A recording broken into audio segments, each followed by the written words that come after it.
तो senior Congress leader हैं चिंता मोहन जी, उन्होंने सिंपल सा कहा है अडानी ग्रुप के लिए कि भैया जॉइंट पार्लियामेंट्री कमेटी, जिसको हम जेपीसी कहते हैं, और CBI central bureau of investigation, ये जो हिंडनबर्ग का जो रिपोर्ट आया जिसके कारण पूरा वीकेंड सबका हिला पड़ा हुआ है, इन सब के तहत, क्योंकि इसमें काफ़ी सारे फैक्ट्स एंड फिगर्स बहुत डिटेल में दिए गए हैं, तो एक इंक्वायरी बैठानी चाहिए। And this reminds us of one such incident in the past. देखिए, जेपीसी और सीबीआई के ही इन्वेस्टिगेशन बैठी थी द लेट हर्षद मेहता पे, जिसको बिग बुल कहा जाता था, जो उस समय पे इक्वली पॉपुलर था, जिसको हर कोई रिस्पेक्ट से देखता था, जिसको माना जाता था कि वो बहुत ज़्यादा गवर्नमेंट से क्लोज नेट है, उसको कोई नहीं रोक सकता। लेकिन आप सभी को पता है कि पॉलिटिक्स की दुनिया में चीज़ें कैसे बदलती हैं, what happened to Harshad Mehta. तो कुछ लोगों के दिमाग में अब ये सवाल उठ रहा है कि अगर ये जेपीसी की कमेटी बैठी और अगर सीबीआई की इंक्वायरी बैठी, साथ में बाकी रेगुलेटर्स के भी एक एक करके कुछ चीज़ें आ रही है। फॉर एग्जांपल हमारी सिक्योरिटीज़ वाली जो रेगुलेटर है बेबी, उन्होंने कहा है कि हम इनके स्टॉक्स पे थोड़ा नज़र रखेंगे भैया कि क्या हो रहा है इधर के स्टॉक्स पे। प्लस आरबीआई की तरफ से भी कुछ कुछ आता हुआ दिख रहा है। एंड अचानक से ये जो रिपोर्ट आई है उसके कारण हर कोई हिला हुआ है। ऐसे में कुछ ग्रुप ऑफ पीपल हैं, वो कहते हैं कि अरे कुछ नहीं होगा, आज से कुछ महीने पहले पहला अटैक बड़ा वाला हुआ था और वो अटैक किया था सुचिता दलाल ने, उसके बाद कुछ नहीं हुआ तो अब क्या होगा। तो पहली चीज़ ना, उनकी एक थ्योरी कहीं ना कहीं सही लग रही है, अटैक हुआ है। आप अगर देखोगे लास्ट 1-2 साल से इस पर्टिकुलर ग्रुप पे कुछ ज़्यादा अटैक्स तो हो रहे हैं। अब वो सच हैं, गलत हैं, क्या है, उस पर हम चर्चा करेंगे। लेकिन कुछ लोगों का कहना है कि जब सुचिता जी नहीं हिला पाई हैं तो क्या होगा, पहला अटैक से तो बच गए, आगे के अटैक पे भी बच जाएंगे। लेकिन ये कौन सी गणित में लिखा हुआ है, कौन सी किताब में लिखा है कि पहले अटैक से बच गए तो सबसे बच जाओगे? पहले अटैक से तो हर्षद मेहता भी बचा था ना। स्पिक उनका एक फेवरेट शेयर हुआ करता था, जिसपे सारा बेयर कार्टेल जो बेचते हैं शेयर्स को पहले और फिर खरीदते हैं, वो बेचे जा रहे थे। लेकिन हर्षद मेहता ने फाइट बैक किया, अपना रेपुटेशन रिस्टोर किया, हर चीज रिस्टोर करा और चीजों को ऊपर लेके चले गया। बट उसके बाद जब जेपीसी की मीटिंग बैठी, सीबीआई की रेड चलने लगे, इनकम टैक्स की रेड चलने लगे, तो इतना डाउनहिल पे डाल दिया गया कि वो उधर से निकल नहीं पाए। तो सेइंग दिस कि जस्ट बिकॉज पहली बार एक व्यक्ति बच गया तो हमेशा बचेगा, इज कंप्लीटली रॉन्ग। मैं चाहता हूं बच जाए तो बहुत ही बढ़िया बात है, लेकिन ये तर्क सही नहीं है, ये जो लॉजिक लोग दे रहे हैं वो सही नहीं है। तो ऐसे में सवाल उठता है, कुछ लोग सोच रहे हैं कि अडानी के ऊपर इतने लोन है यार, लंदन वंडन भग गए तो, और लोगों का तो पैसा डूब जाएगा। वो इंस्टाग्राम पेजेस पे चलता ना, इतना ट्रिलियन का है कि हम लोग भूखमरी से मर जाएंगे, फलाना डिमका, ये सारी चीज़ें, इसलिए क्रिप्टो में इन्वेस्ट कर दो। मतलब कुछ तो भी लॉजिक चलता रहता है। बट आप लोगों को बता दो कि कुछ सिमिलैरिटीज़ तो हैं। क्या सिमिलैरिटीज़ हैं लेट हर्षद मेहता और अडानी में? एम्बिशियस है दोनों, काफ़ी ज़्यादा एम्बिशियस थे कि हमको बढ़ना है, देश को बढ़ाना है, पैसे कमाना है, सारी चीज़ें करनी है। तरीकों को डूबियस बिल्कुल माना गया है कि कहीं ना कहीं इफ्स एंड बट्स यहाँ पे लगे हुए हैं कि किस प्रकार से ये चीज़ होगी। तो काफ़ी ज़्यादा सवाल यहाँ पर भी आए हुए हैं कि यार इनके तौर तरीके दोनों के, कि पैसे कहाँ से आ रहे, सोर्स क्या आ रहे, इस पे क्वेश्चन उठाए गए हैं। दोनों ने बोरोड फंड्स काफ़ी किए हुए थे, हर्षद का तो आप सभी को पता है, और अडानी ग्रुप ने भी लोन्स, आप सभी को पता है, ट्रिलियंस ऑफ डॉलर्स कहीं ना कहीं फिगर्स चलते रहते हैं, उस हिसाब से लगा गया है। वैल्यूएशंस दोनों इनसेन की तरफ लेके जाते थे। एसीसी को वो 10,000 ले गए थे जो वैल्यूएशन जस्टिफाइड नहीं था, और यहाँ पर इनकी खुद की group of companies Adani group पे सवाल उठ रहा है। पब्लिक सपोर्ट स्टार्टिंग में था, लेकिन पब्लिक सपोर्ट हमेशा इसलिए रहा है क्योंकि दोनों की न्यू थिंकिंग थी। जैसे अडानी जी भी कहते हैं कि हमको देश को एक नए लेवल पे लेके जाना है, सेम चीज हर्षद मेहता कहता था।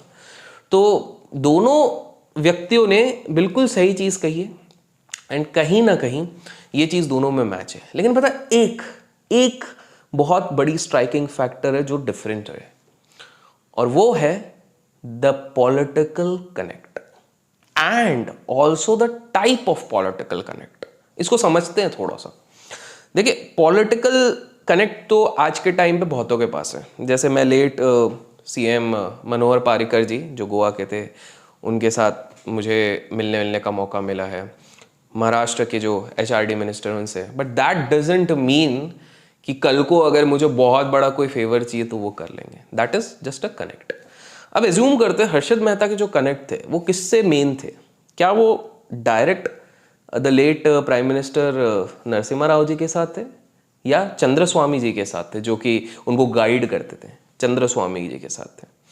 And Chandraswami ji, with due respect, with whatever is available on public domain, उनके चीजों को क्वेश्चन किया गया है। For example, Rajiv Gandhi ji, the late Rajiv Gandhi के असैसिनेशन के पीछे इनको ब्लेम किया गया है, माना जाता है काफी षड्यंत्र किए हैं, मैनिपुलेट किया गया है, काफी सारी चीजें हैं, बहुत सारे एलिगेशंस। मतलब देखिए, पॉलिटिशियन हो तो एलिगेशन लगेगा, या पॉलिटिक्स से इंक्लूडेड हो तो लगेगा, लेकिन इतने ज्यादा एलिगेशन लगे हैं। लेकिन वहीं पे अडानी ग्रुप की अगर बात करें तो इनके जो पॉलिटिकल कनेक्ट है जिन लोगों के साथ, जो इनके मित्रों हैं, मेरे को नहीं पता कौन इनके मित्र है, कमेंट्स में अगर आपको पता है तो ज़रूर बताइएगा, आपको क्या लगता है ये इनके पॉलिटिक्स में कौन मित्र हो सकते हैं, मुझे नहीं पता बिल्कुल भी।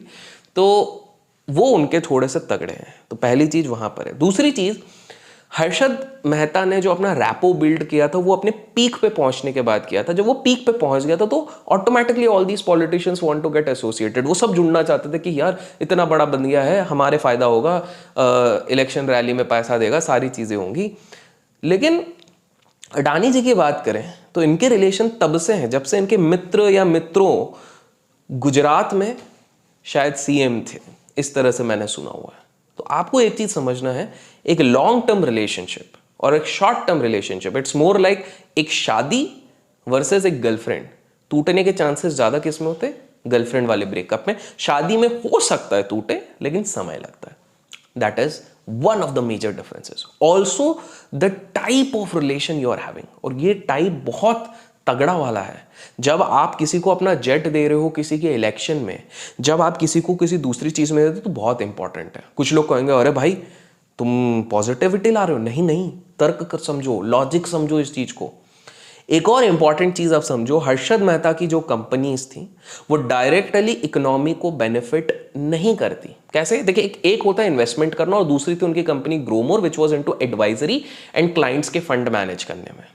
अब क्लाइंट का फंड मैनेज करना is not directly creating any output. बहुत मैसिव एम्प्लॉयमेंट नहीं बना सकती है, बहुत मैसिव डिपेंडेंसी गवर्नमेंट की नहीं है। आज आप खुद देख लो, हमारे देश में इतने सारे एडवाइजरीज हैं, इतने सारे लोग फंड मैनेज कर रहे हैं, लेकिन क्या आपको लगता है देश उनके कारण चलेगा? नहीं, ऑब्वियसली नहीं। बट यहीं पर अडानी ग्रुप के पास जो एसेट्स हैं वो बहुत डायरेक्टली इंपैक्ट करते हैं टुवर्ड्स द ओवरऑल इकोनॉमी।